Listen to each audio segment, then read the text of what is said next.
एक बार फिर से सभी का स्वागत है और आरपीएससी सेकंड ग्रेड संस्कृत विषय के लिए यह क्लास चल रही थी और इसमें संज्ञा प्रकरण हमारा टॉपिक लगभग खत्म हो चुका था और यहाँ पर हम कुछ महत्वपूर्ण शब्दों को समझते हैं कि आदेश किसे कहते हैं, आगम किसे कहते हैं, प्रकृति क्या है, विभाषा क्या है। तो यहाँ से भी अनेक बार प्रश्न पूछे जा सकते हैं। तो सबसे पहले देखते हैं आदेश। आदेश क्या है कि वर्णों के स्थान पर वर्ण का आना, यानी वर्ण के स्थान पर वर्ण का आना ही क्या है, आदेश है। यानी जब किसी वर्ण के स्थान पर कोई दूसरा वर्ण आता है तो वह आदेश होता है। क्या होता है, आदेश होता है।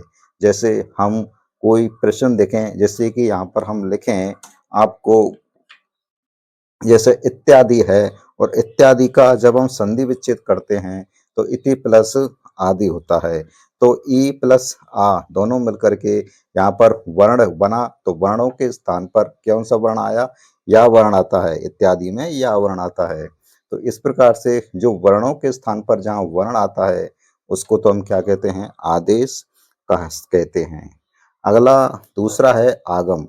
आगम क्या होता है कि शब्दों में नए वर्ण का आना, यानी शब्द जो होते हैं धातु हो सकते हैं या कोई शब्द हो सकता है, उस शब्द के प्रारंभ में या मध्य में या अंत में जब कोई नया वर्ण आता है तब हम उसको क्या कहते हैं, आगम कहते हैं। कहने का मतलब है कि शब्द या धातु के आरंभ में या मध्य में या अंत में जो अक्षर जुड़ता है उसे आगम कहते हैं। जैसे अभुवत, हम संस्कृत में लंग लकार में जब हम अभुवत लिखते हैं, अभुवत, तो उसमें जो आ होता है, सबसे पहले आ होता है, अभुवत लिखते हैं लंग लकार में, जो आ होता है वो आगम होता है। अगला है प्रकृति। प्रकृति क्या है, जिसमें कोई प्रत्यय जुड़ता है, जिसमें कोई प्रत्यय जुड़ता है, जिसमें किसमें, आपके शब्द या धातु में, शब्द या धातु में जिसमें कोई, जिससे कोई प्रत्यय जुड़ता है, शब्द या धातु जिससे कोई प्रत्यय जुड़ता है उसे प्रकृति कहते हैं। यानी जिसमें कोई प्रत्यय जुड़ता है उसे प्रकृति प्रकृति कहते हैं। यानी प्रकृति का मतलब प्राकृतिक कहते हैं। आप प्राकृतिक कह लो या प्रकृति कह लो, बात एक ये तो प्रकृति है। जैसे कि रामे, हम लिखेंगे यहाँ पर रामे, तो रामे, जो रामे के अंत में जो विसर्ग लगा होता है वो क्या होता है, वो विसर्ग जो है वो आपके प्रत्यय का रूप है। तो यहाँ पर क्या दिया है कि जिसमें कोई प्रत्यय जुड़ता हो, है जिस शब्द या धातु में कोई प्रत्यय, सारे जो शब्द हैं संस्कृत के, तो जो सारे शब्द हैं प्रत्यय या धातु हैं उसमें प्रत्यय जुड़ता है तो उसको हम क्या कहते हैं, प्रकृति कहते हैं। तो प्रकृति किसे कहते हैं, ऐसे क्वेश्चन आए तो उसमें समझना है कि जिसमें कोई प्रत्यय जुड़ता हो। अगला है विभाषा। विभाषा शब्द क्या है कि विभाषा किसे कहते हैं, विभाषा किम कथयति। आपका क्वेश्चन संस्कृत में आ जाए कि विभाषा किम कथयति, तो उसकी जो है समझने, यहाँ पर एक लाइन दी गई है और कुछ समझना है कि विभाषा क्या है, कि निषेध और विकल्प को क्या कहते हैं, विभाषा कहते हैं। निषेध और विकल्प को विभाषा कहते हैं। निषेध और विकल्प को विभाषा कहते हैं। जैसे आप, जैसे किसी शब्द का क्या करते हैं, किसी वर्ण का निषेध करते हैं तो उसको हम विभाषा कहते हैं। विकल्प से कोई वर्ण आ जाता है, कि विकल्प से आ जाता है तो उसको हम क्या कहते हैं, विभाषा कहते हैं। तो निषेध यानी जहाँ पर हम वर्णों को निषेध कर देते हैं या विकल्प से किसी वर्ण का स्थापित कर देते हैं तो उन वर्णों को हम क्या कहते हैं, विभाषा कहते हैं। अगला है विकर्ण। विकर्ण क्या है कि विकर्ण जो है, उपप्रत्ययों को विकर्ण कहा जाता है। क्या कहा जाता है, उपप्रत्यय। एक तो होता है प्रत्यय और दूसरा है उपप्रत्यय। तो उपप्रत्यय को विकर्ण कहा जाता है। यानी धातु में लकार के तिंग प्रत्यय लगाने से पूर्व, धातु में लकार के तिंग प्रत्यय लगाने से पूर्व बीच में होने वाले शप और शयन आदि उप प्रत्ययों को विकर्ण कहते हैं। है ना, कभी जब हम पढ़ते धातु रूप बनाते हैं, तो उसमें कभी-कभी क्या होता है कि जो शप और शयन का आगम हो जाता है ना? आगम हो जाता है, यानी जो है नए वर्ण आ जाते हैं, या का आगम हो जाता है, तो उनको हम क्या कहते हैं? विकर्ण कहते हैं। यानी कुल मिलाकर के जो उपप्रत्यय हैं उनको हम विकर्ण कहते हैं। अगला अगला है प्रातिपदिक। क्या है प्रातिपदिक? किसे कहते हैं? क्योंकि इन शब्दों का प्रयोग अगले व्याकरण में हर जगह पर होगा, तो इसलिए इनको समझना बहुत ही जरूरी है कि किसी वर्ण का आदेश कब होगा, आगम कब होगा, प्रकृति क्या है।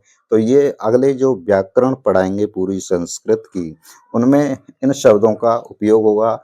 और वहां पर जब हम इन, जैसे कि किसी वर्ण का आदेश हुआ है या आगम हुआ है, तो वहां पर ये समझना है और समझते हुए उस व्याकरण को हमें पढ़ना है। इसलिए पहले ये जो आदेश शब्द हैं, जैसे कि आदेश है, आगम है, प्रकृति क्या है, विभाषा क्या है और विकरण क्या है और आपका प्रातिपदिक क्या है, तो ये शब्द जो हैं व्याकरण में इन शब्दों का जो उपयोग है वो बार-बार किया जाना है। जैसे कि हम जब हिंदी पढ़ते हैं तो हिंदी में क्या होता है कि संज्ञा पढ़ते हैं, सर्वनाम, जातिवाचक, इस प्रकार से। तो ऐसे ही यहाँ पर ये शब्द हैं संस्कृत में, क्योंकि व्याकरण में इनका आगे बहुत ही उपयोग होगा। तो हम टॉपिक पर चल रहे थे कि प्रातिपदिक क्या है, कि प्रातिपदिक जो है वो ये है कि धातु और प्रत्यय को छोड़कर अर्थयुक्त जो शब्द होते हैं, जितने भी अर्थयुक्त शब्द होते हैं, आप धातु को छोड़ दीजिए, धातु मतलब क्रिया को छोड़ दीजिए, और जो प्रत्यय हैं, जितने भी प्रत्यय हैं, धातु प्रत्यय हो या शब्द प्रत्यय हो, कोई भी प्रत्यय हो, तो जितने भी प्रत्यय हैं और धातु हैं, है ना, उनको छोड़ दीजिए, और जो अर्थयुक्त शब्द हैं उनको हम क्या कहेंगे? प्रातिपदिक कहेंगे। सीधा सीधा यहाँ पर क्या है कि अर्थयुक्त शब्द को हम प्रातिपदिक कहते हैं। प्रत्याहार, यह प्रत्याहार के बारे में पहले पढ़ा दिया है। अगर क्वेश्चन यहाँ से भी बन सकता है कि बहुत ही साधारण सिंपल कि प्रत्याहार क्या है, प्रत्याहार किसे कहते हैं। शॉर्टकट में आवाज़ में बहुत पूछा जा सकता है कि जो वर्णों को संक्षेप में बताता है उसको हम प्रत्याहार कहते हैं। जैसे कि अच क्या है? एक प्रत्याहार है।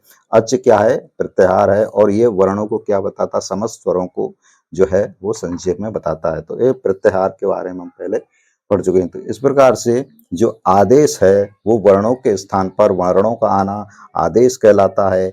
आगम है शब्दों में नए वर्ण का आना, किसी भी शब्द में या धातु में या कहीं पर भी जब नए वर्ण का आगम होता है, मध्य में या प्रारंभ में या अंत में, तो वहां पर जो नए वर्ण का आना ही क्या है? आगम है। प्रकृति क्या है? जिसमें कोई प्रत्यय जुड़ता है उसे प्रकृति कहते हैं। जिसमें कोई प्रत्यय जुड़ता है उसे प्रकृति कहते हैं। विभाषा किससे कहते हैं? निषेध और विकल्प को विभाषा कहते हैं। जब हम किसी वर्ण शब्द का या किसी का निषेध करते हैं तो उसको विभाषा कहते हैं और विकल्प कहते हैं। विकरण क्या है? उपप्रत्ययों को विकरण कहते हैं। किसको कहते हैं?